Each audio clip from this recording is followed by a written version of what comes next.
오늘 금요일 새벽은 인내로 소망을 이루라는 말씀의 제목으로 우리가 은혜를 나누고자 합니다. 어려움을 겪을 때, 또 고난 중에 있을 때 그 사람이 누구를 찾는가를 보면 고난 중에 있는 사람, 그리고 어려움이 있을 때 누군가를 찾는 그 대상을 그 사람은 참 의지하구나, 믿고 있구나 하는 것을 알 수 있습니다. 욥은 큰 재앙 가운데 있을 때 오직 하나님을 찾고 오직 하나님만이 우리의 구원의 소망임을 고백하는 내용이 오늘 본문 가운데 있습니다. 욥은 하나님께 자기 자신의 상황을 알리고 있습니다. 자기가 처해 있는 상황을 알리면서 스올이라는 곳에 자기 자신을 숨겨달라고 호소합니다. 스올. 욥에게는 스올이 현재 자기가 겪고 있는 고통을 피할 수 있는 유일한 장소라고 여기고 있습니다. 스올은 이 죽은 사람들이 가는 곳인데 지옥 비슷한 곳이다라고 볼 수, 지옥과 똑같은 곳은 아닌데 그러한 유다라고 이렇게 보시면 됩니다. 하나님이 욥은 고통 가운데 있을 때 계속해서 이 고통이 끊어지지 아니하고 마치 하나님께서 자기 자신을 우리의 이유를 알 수가 없는데 하나님만의 이유로 욥을 공격하고 또 욥에게 고난을 주신다라고 생각하는데 하나님이 자기 자신을 끝까지 살피시고 감찰하시는데 하나님의 감찰하시는 그런 눈동자가 미치지 않는 곳이 스올이라고 여겼기 때문에 스올로 피신한다라고 고백을 합니다.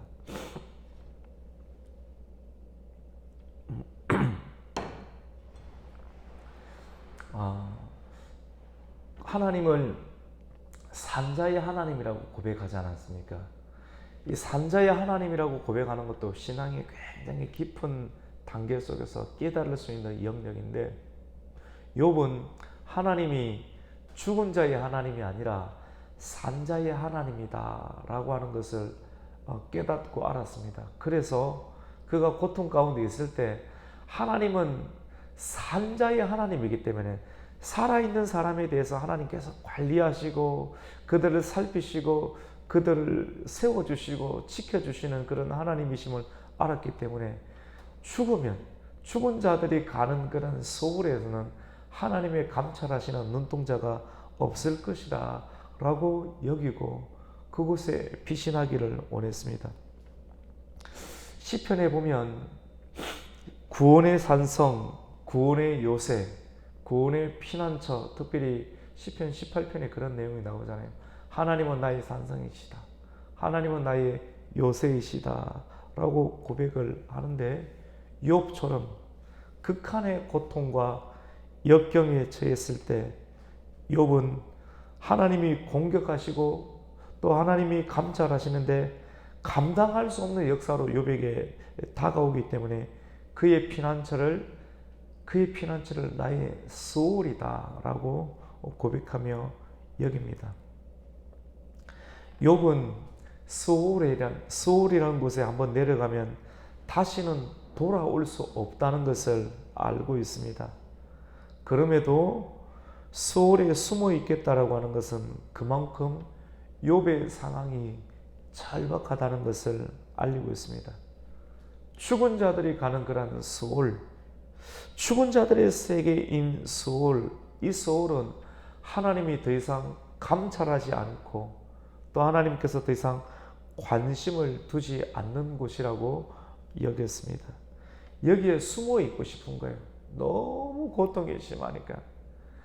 죽은 자들이 가는 곳에 욥이 숨어 있다가 하나님만의 이유가 끝이 나면, 욥을 향한 하나님의 진노가 끝이 나면 그때 하나님께서 부르시면 스올에서라도 내가 대답하여 하나님의 부르시는 그 자리 가운데 나아가겠다라고 소망을, 절망 중에서 이 정도의 소망을 가지고 하나님께 고백하고 있습니다. 우리 오늘 13절부터 읽었는데요. 13절 우리가 한번 읽어보겠습니다. 시작. 주는 나를 소울에 감추시며 주의 진노를 돌이키실 때까지 나를 숨기시고 나를 위하여 규례를 정하시고 나를 기억하옵소서. 우리 14절 읽습니다. 장정이라도 죽으면 어찌 다시 살리리까? 나는 나의 모든 고난의 날 동안 참으면서 풀려나기를 기다리겠나이다. 한번 보세요. 13절부터 우리가 읽었는데 주는 나를 소울에 감추시며 소울이란 곳에 들어가고 싶은 거예요. 그래서 진노를 하나님께서 지금 진노를 멈추지를 않으니까 자녀도 죽이고 몸의 욕창도 그치지 않게끔 하시니까 이 진노가 너무 심한 거거든요. 자기 입장에서는 이 정도의 고난을 받을 만큼 죄를 짓지는 않았는데 나는 잘 모르겠지만 하나님이 무언가의 이유가 있을 것이다. 하나님의 진노가 그칠 때까지 소울에 나를 숨겨달라고. 그리고 14절에 보면 장정이라도 죽으면 어찌 다시 살리리까?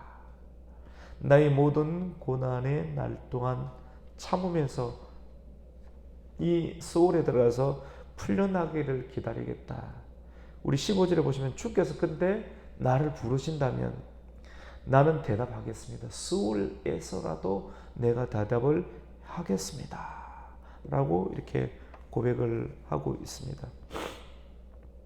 우리가 좋을 때는 막 기쁨으로 찬송하고 하겠지만 사람이 극심한 고통을 당하면 얼굴에 미소와 기쁨은 없을 수 있습니다. 근데 그 비난을 할 수가 없죠.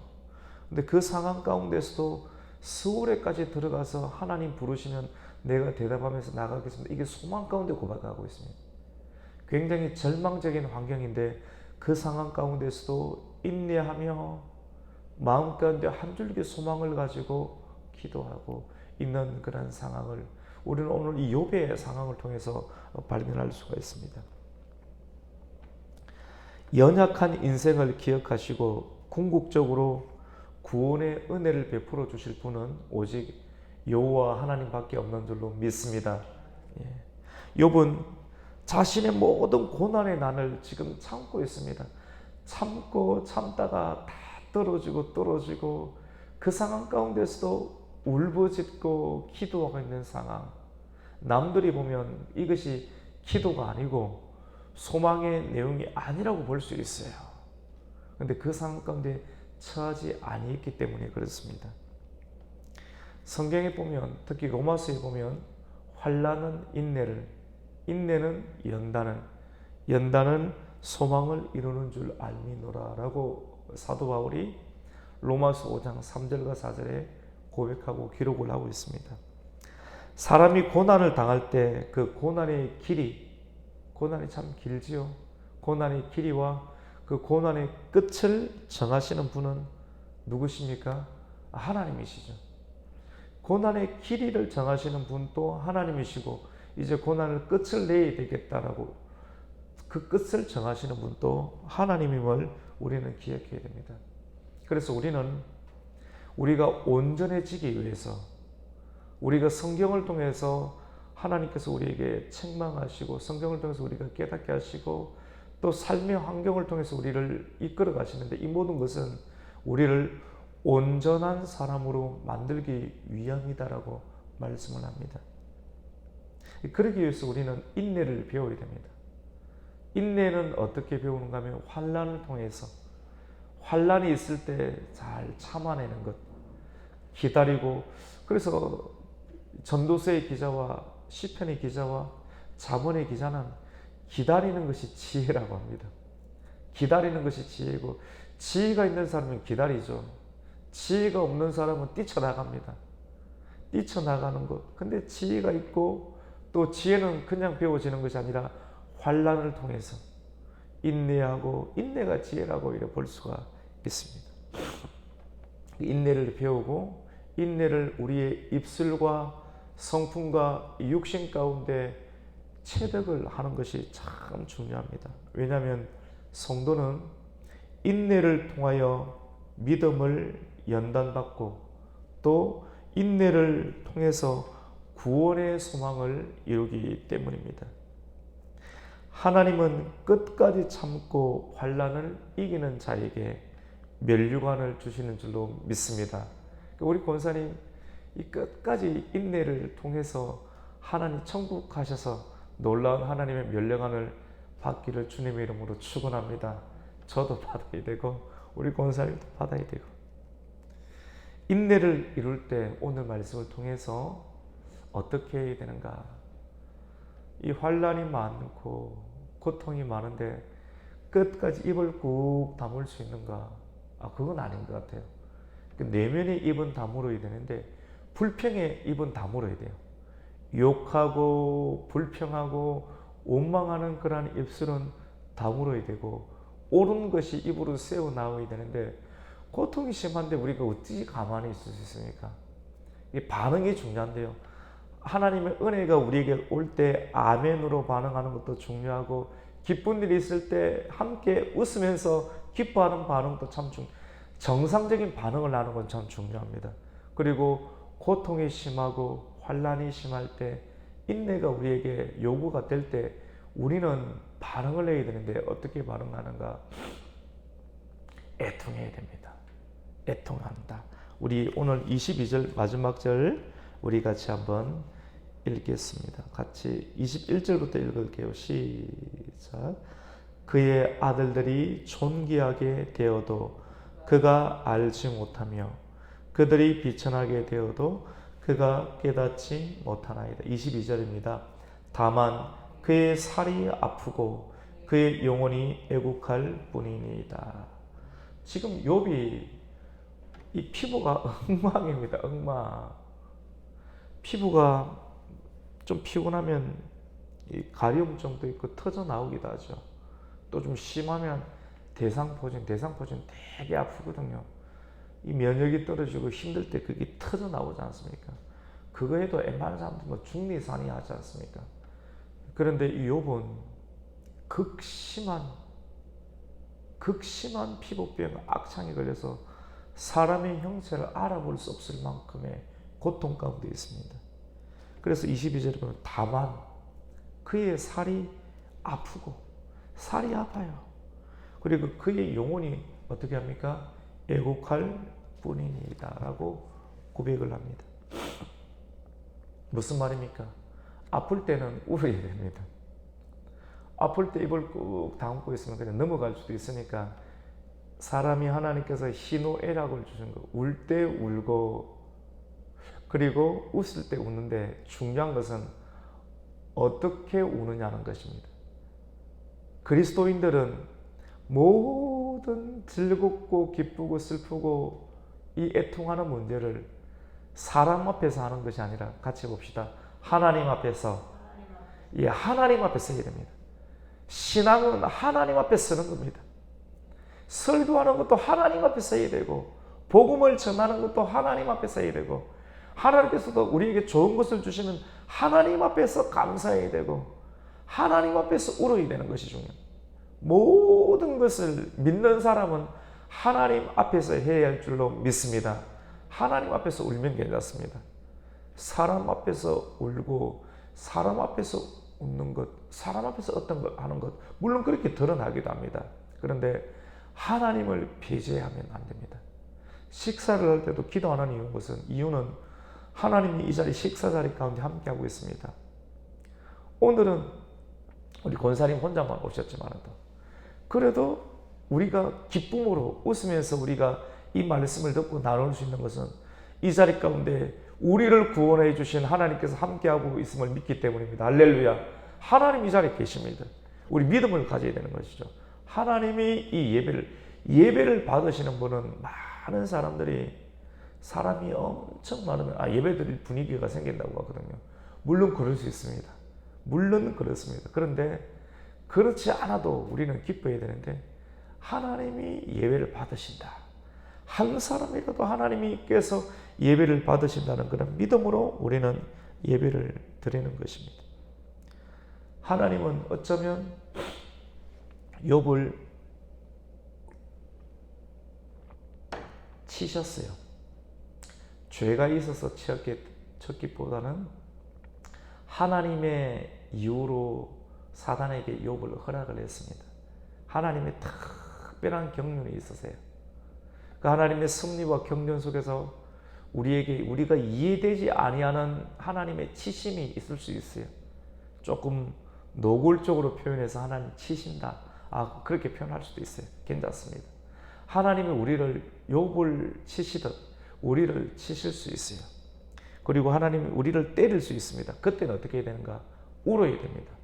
오늘 14장 22절 맨 마지막에 나오는 것처럼 살이 아프고 운다, 애통한다, 애곡한다. 울어야 삽니다. 그건 뭐냐면 반응하는 겁니다. 호흡하는 거예요. 기쁨으로 호흡하고 슬픔으로 호흡하고 애곡하는 거예요.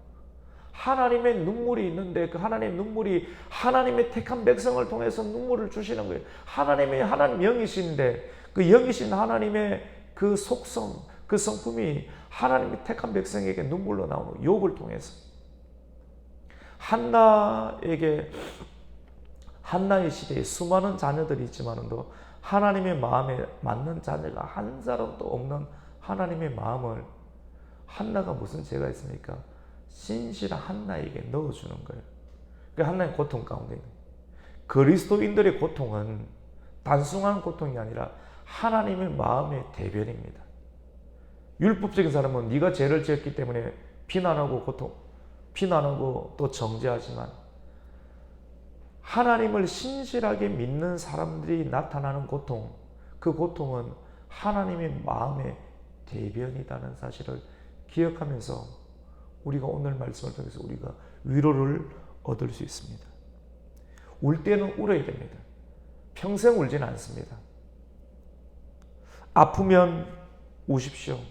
하나님을 향해서 원망하지 마시고 비난보다 우시고 눈물로 시간을 들이시기를 주님의 이름으로 축원합니다. 눈물로 시간을 들이는 시간이 한정적일 것입니다. 근데 그 시간은 새롭게 준비된 날들을 더욱 기쁘게 할 수 있는, 기쁘게 장식할 수 있는 기쁨의 배경이 될 것입니다. 성도의 눈물, 성도의 고통은 이후의 시간 가운데 하나님께서 성도에게 주실 찬란한 면류관과 흰옷을 입게 하실 그날이 얼마나 우리의 고통의 눈물이 대조가 되면서 환할 겁니까?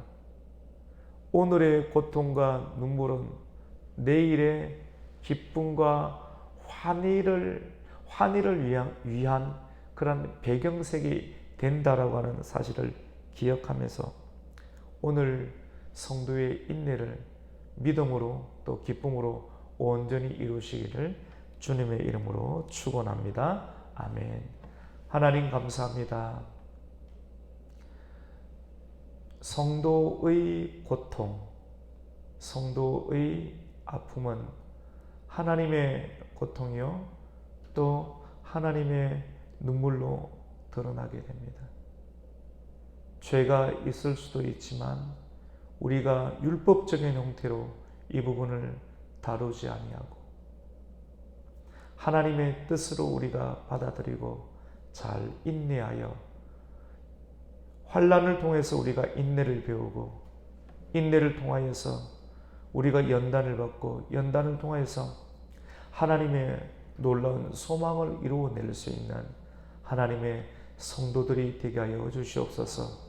고통이 많은 사람들 잘 인내하게 해주시고 고통 속에서 하나님의 뜻을 발견하고 지금 현재는 슬픔의 날이고 눈물의 날이지만 반드시 눈물이 그칠 때가 있고 슬픔이 그칠 때가 있고 그 때를 정하시는 분이 우리 여호와 하나님을 기억하면서 하나님께만 소망을 두면서 입술의 혀를 지킬 수 있는 우리 성도들 되게 하여 주시옵소서.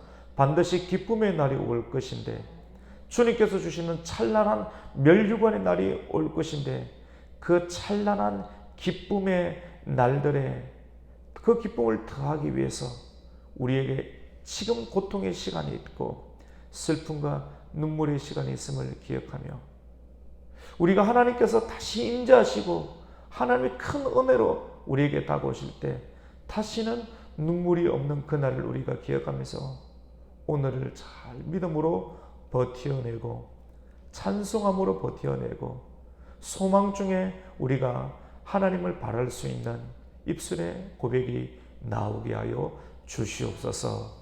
예수님의 이름으로 기도드립니다. 아멘. 하늘에